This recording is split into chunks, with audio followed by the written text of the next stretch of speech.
They call him Sitin, the man of legends. Hello and welcome to round 3 of the Greenscale's Blight soloing challenge.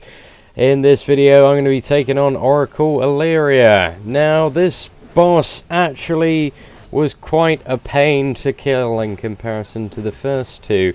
It took me several tries and also trying out a variety of different specs to finally come up with a strategy that would allow me to kill her.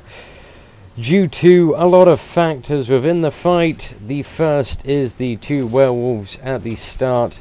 If you have both of them on you, they hit very hard, especially when they repeatedly gain stacks of pollen.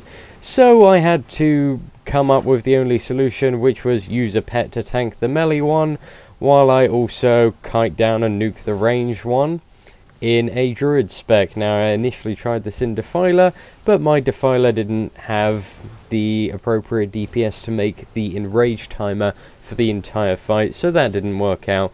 So I decided what I'd do was sort of play it fairly safe and start off by nuking the ranged one, kite it round the outside, go in melee when I had a fairly considerable amount of health and also my higher damage druid cooldowns up, and then just continue kiting it a bit, and it went down fairly fast. Now while I'm doing this, my Satyr tank pet is focused on the melee one and he's keeping that occupied. I'm also making sure to attack every global cooldown so that it heals the Satyr pet, and also him doing a bit of damage and also cleaving the pollen, which is coming into the melee one, is also healing him and myself for quite a considerable amount. So I actually haven't done a guide on druids yet, but I will be doing one shortly. But I had to make a few adjustments to the spec to also include 5 points in Justicar, just for sort of the healing and increased wisdom, which seemed to bode fairly well.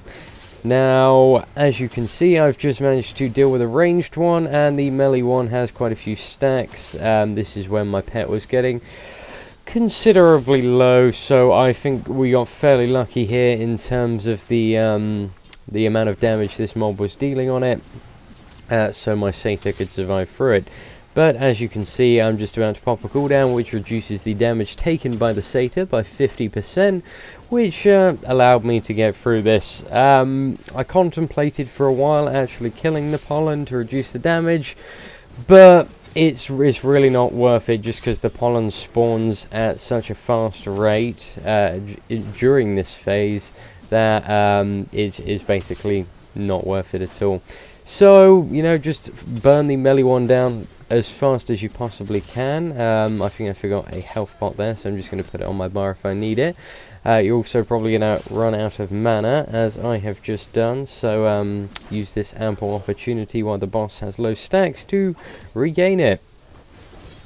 Now, in this phase, initially, I think I was a bit too trigger happy and I've got aggro from the boss. So what I decided to do was, you know, just give the boss a few seconds to beat on me so I can heal my Satyr up with the self-healing spell that I get every time I attack. And now I'm going to give my Satyr a bit of chance to get aggro while I go around and kill a few wisps just to bring the stacks down, so that that doesn't happen to me later during the fight when the boss has considerably more stacks and will pretty much tear through me. So let's just go around, kill a few wisps, and then eventually give up, because we want to make the enrage timer. So yes, that's pretty, you know, straightforward in terms of what you can do. As you can, well, if you've done this fight before, back in the days of Greenscale's Blight, you had to run out when you have the bomb. I can actually confirm that pets are completely immune to the bomb debuff that you get, which is what is coming up on the screen at the moment. Leida pulses with necrotic energy. That would be a big bomb which would kill all the players not in line of sight, but it doesn't seem to have any effect on pets at all, so you can completely ignore moving and just focus on nuking the boss. At this point, it's a bit of a sort of DPS race. You want to try and burn the boss as fast as you can. As I've mentioned before in previous videos, I'm not at all vest in slot geared. I've got a few raid pieces and a few expert dungeon pieces. If you have at least half your gear, raid gear, I'd say this is pretty easily doable. But in order to, you know, solo the instance, you are going to need a bit of raiding equipment. So don't expect to sort of get level 60 and come in here straight away and be able to solo this.